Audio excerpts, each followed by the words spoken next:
प्यारे बच्चों, आज हम सामाजिक विज्ञान की 10वीं क्लास की वर्कशीट नंबर 5 करने जा रहे हैं। ठीक है, जो कि संसाधनों के संरक्षण के ऊपर आई है। बेहद ही आसान वर्कशीट है, क्योंकि पहली वर्कशीट नंबर 3 और 4 में आपने यह जान लिया कि संसाधन किसे कहते हैं और उनके क्या उपयोग हैं। लेकिन प्यारे बच्चों, संसाधन तो आपको पता लग गया क्या है और उनके उपयोग भी पता लग गए, लेकिन आपको यह भी पता होना चाहिए कि संसाधन हमारे अनवनीकरणीय संसाधन हैं। यदि हम उनका संरक्षण नहीं करेंगे तो भावी पीढ़ी को, आने वाली पीढ़ी को हम उसको नहीं दे पाएंगे। तो संसाधनों का सावधानीपूर्वक प्रयोग करना और फिर उन्हें बनाने के लिए समय देना, बनने के लिए समय देना, यही संसाधन संरक्षण कहलाता है। इसलिए संसाधनों का हमें सीमित प्रयोग करना चाहिए ताकि संसाधनों का संरक्षण हो सके। अब संसाधन संरक्षण में आगे हम बात करेंगे भूमि संसाधन की, कि भूमि संसाधन का संरक्षण किस प्रकार किया जाए। तो भूमि संसाधन के संरक्षण के लिए, इसके लिए हमें वनारोपण, रासायनिक कीटनाशकों, हमें वन लगाने चाहिए और हमें रासायनिक कीटनाशकों और उर्वरकों का प्रयोग कम करना चाहिए। यदि हम भूमि में ज़्यादा रासायनिक और उर्वरकों का प्रयोग करेंगे तो मिट्टी अपनी जो उसकी क्षमता है उसे खो देगी। अतिचारण पर रोक, हमें अतिचारण पर भी रोक लगानी होगी। यदि अतिचारण ज़्यादा होगा तो मिट्टी के जो मृदा है, मृदा के जो भूमि है, भूमि के जो पोषक तत्व हैं वो समाप्त हो जाएंगे। अब आगे हम बात करते हैं नंबर 2 में यहाँ क्या है, मृदा संसाधन का संरक्षण। ठीक है, तो मृदा मतलब मिट्टी का संरक्षण कैसे किया जाए। ऊपर जो था वह भूमि संसाधन का संरक्षण था। भूमि में एक बड़ा क्षेत्र आता है और जो ज़मीन है उसके बारे में बात की गई थी, और मृदा में मिट्टी की बात की गई है। तो मिट्टी का संरक्षण कैसे करेंगे, तो उसके लिए हम वृक्ष लगाएंगे। क्या लगाएंगे बेटा? वृक्ष लगाएंगे। और ऊपर हम क्या था, वन लगाएंगे। मतलब बहुत सारी जगह को वन के लिए छोड़ देते थे। तो मृदा संसाधन का संरक्षण हम वृक्ष लगाकर कर सकते हैं। बाढ़ नियंत्रण, ऐसे क्षेत्र जहाँ पर बाढ़ आ जाती है और मिट्टी बह जाती है, उन क्षेत्रों में हम बाढ़ नियंत्रण मतलब कुछ दूरी पर दीवारें बना देंगे। अतिचारण पर रोक, जो पशुओं द्वारा घासों का या पेड़ पौधों का अतिचारण होता है उस पर रोक लगाई जाती है। सीढ़ीदार खेत बनाना, आपको पता ही है प्यारे बच्चों कि पहाड़ों पर ऐसे ये खेत होते हैं। यदि पहाड़ों पर ऐसे जो खेत होते हैं उसमें क्या होता है, बारिश हुई तो मिट्टी ऐसे बह जाती है। तो हम क्या करेंगे, यहाँ पर सीढ़ीदार खेत बना लेंगे, यहाँ पर। तो इससे क्या होगा, जो मिट्टी है वो सीधी एकदम नीचे नहीं बहेगी। आगे बात करते हैं हम, इसमें आगे है शिष्यावर्तन का मतलब होता है कि यदि आपका, मान लो आप किसान हैं और आपके पास एक खेत है, उसमें यदि आप हर साल खाली चावल ही चावल उगाते जाएंगे तो मिट्टी में से जो चावल के लिए आवश्यक तत्व हैं वो ख़त्म हो जाएंगे।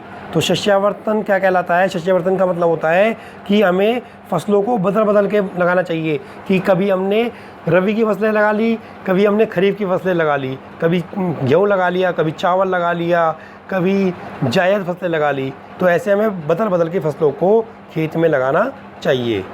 इससे हम मृदा का संरक्षण कर सकते हैं।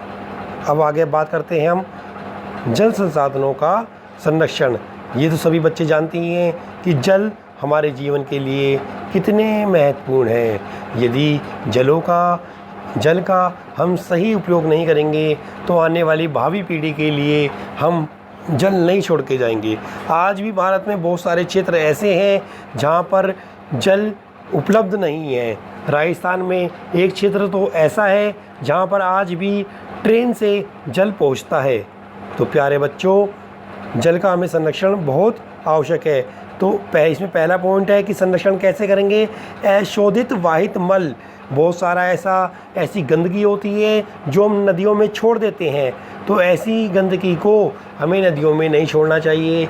जैसे कि आपको पता है दिल्ली में यमुना नदी बहती है, तो यमुना नदी में बहुत सारे नाले मिल जाते हैं जिससे कि उसका पानी प्रदूषित होता है। आगे देखें तो आगे इसमें है कृषि रसायनों का विसर्जन।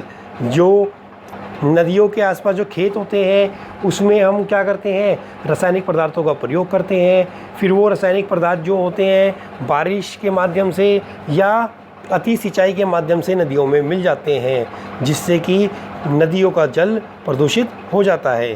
तो रासायनिक जो कृषि रसायन है उनके विसर्जन से भी हमें कम करना चाहिए। पॉइंट नंबर 3 देखेंगे।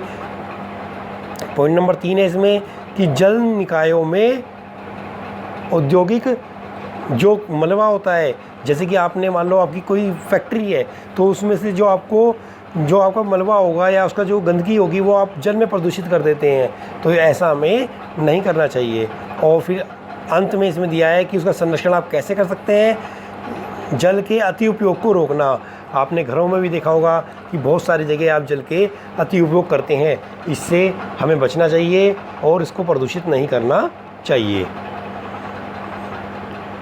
आगे चलते हैं, प्राकृतिक वनस्पतियों एवं वन्य प्राणियों का संरक्षण। प्राकृतिक वनस्पति, जैसा कि आपको वर्कशीट नंबर 3 में और 4 में बताया जा चुका है कि प्राकृतिक वनस्पति और मतलब पेड़ पौधे और वन्य प्राणी मतलब जीव जंतु का संरक्षण हमें कैसे करना चाहिए। क्या आपको लगता है कि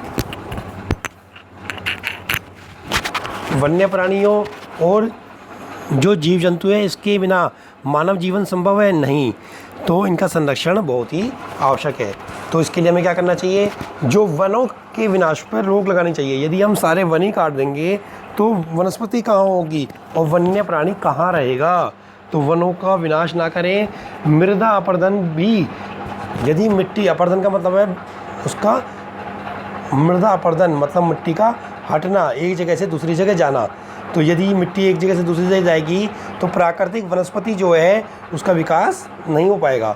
वनों की आग, वनों में लगने वाली आग को भी हमें, आपने देखा होगा कि अब जगह समय समय पर कई जंगलों में आग लग जाती है, तो ऐसी जो आग है कई बार मानव हस्तक्षेप से लगती है, मतलब मानव कुछ ऐसी क्रिया कर देता है जिससे वनों में आग लग जाती है। तो ऐसी क्रियाओं को नहीं करना चाहिए। यदि हम भारत के उत्तर पूर्वी क्षेत्रों में जाएंगे तो वहाँ पर खेती के लिए वनों को जला दिया जाता है। तो ऐसी खेती को, जिसे हम झूमिंग खेती कहते हैं, ठीक है, तो वनों को आग लगा दी जाती है। ऐसी खेती हमें नहीं करनी चाहिए। आगे है भूस्खलन। भूस्खलन का मतलब है कि लैंडस्लाइड, पहाड़ों का खिसक जाना। तो हमें कोशिश करनी चाहिए कि ऐसी कोई भी क्रिया ना करें जिससे कि भूस्खलन हो सके। इन सब पे हमें रोक लगानी चाहिए। और इसके अलावा वन्य प्राणियों के शिकार को भी हमें रोकना अति आवश्यक है। अब हम देखेंगे खनिज संसाधनों का संरक्षण किस प्रकार किया जाए। खनिज संसाधन में आप सभी जानते हैं कि इसमें कोयला, पेट्रोल, लोहा, अयस्क, सोना, चांदी, इन सब का आता है। तो इन सबको हम संरक्षण किस प्रकार कर सकते हैं। इनके लिए खनिजों के नियंत्रित उपयोग को बढ़ावा देना चाहिए। जैसे कि कोयला और पेट्रोल हो गया, तो इसको हमें कम से कम यूज़ करना चाहिए। यह नहीं कि आपके पड़ोस में दुकान है और आप स्कूटी पर सामान लेने जा रहे हैं, तो उससे क्या होगा, पेट्रोल की बर्बादी होगी। इसके अलावा इसके स्थान पर हमें क्या करना चाहिए, विद्युत ऊर्जा। विद्युत ऊर्जा मतलब हमारे पे यदि इलेक्ट्रिक है तो कोई दिक्कत नहीं है, सौर ऊर्जा आदि का प्रयोग किया जाना चाहिए। प्यारे बच्चों, अब हम बात करते हैं आज के प्रश्नोत्तरों की। तो पहला प्रश्न है, घर और विद्यालयों में जल संरक्षण के उपायों को बताइए। तो आप सभी जानते हैं कि जल का संरक्षण कैसे किया जा सकता है। हम अपने घरों की छत पर जल संरक्षण के लिए पानी को क्या कर सकते हैं, स्टोर कर सकते हैं, ताकि वो पानी हम यूज़ कर सकें। और आप बताइए कि कि हम अपने घरों में क्या कर सकते हैं, यदि हम ब्रश कर रहे हैं तो हम जो नल है नल को बंद कर दें। यदि हम बर्तन धो रहे हैं तो बर्तन धोने के लिए हम बहते हुए जल का प्रयोग ना करें, एक भिगोने में जल ले लें और फिर बर्तन धोएं। इसी तरह आप अपने घरों में गली धोने के लिए, कार धोने के लिए पाइप का प्रयोग करते हैं, पाइप से पानी का प्रयोग करते हैं, तो ऐसा प्रयोग ना करें जिसमें पानी की बर्बादी हो। प्रश्न नंबर 2 पे आते हैं। प्रश्न नंबर 2 कह रहा है दैनिक जीवन में प्रयुक्त होने वाले किन्हीं 3 खनिजों के संरक्षण के उपाय बताइए। तो पहली बात कि हमारे जीवन में प्रयुक्त होने वाले 3 खनिज कौन कौन से हैं। एक तो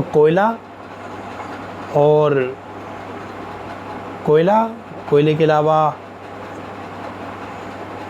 पेट्रोलियम और लोहा अयस्क। लोहा अयस्क का मतलब है लोहा।